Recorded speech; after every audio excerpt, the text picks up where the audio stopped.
હજુ 3 દિવસ વરસશે અગન વર્ષા 46 ડિગ્રી સાથે આજે અમદાવાદ અને ગાંધીનગર સૌથી ગરમ શહેર તો મોટાભાગના જિલ્લામાં હીટવેવની આગાહી।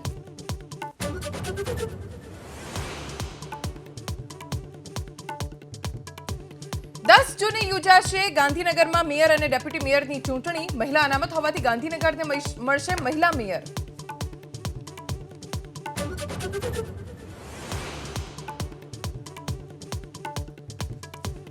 મહેસાણાના ઊંઝામાં ઉનાવા હાઈવે પર દબાણ હટાવ કામગીરી। મુખ્ય હાઈવે પરના 20 થી વધારે કાચા પાકા મકાનો દબાણો કરાયા દૂર।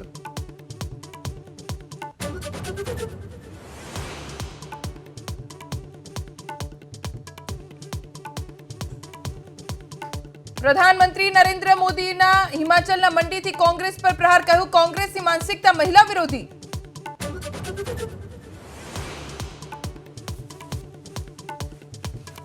स्वाति मालीवाल साथे गैरवर्तणूक केस में विभा कुमार रिमांड पूर्ण कोर्टे 4 दिवस माटे मोकल्या जेल में।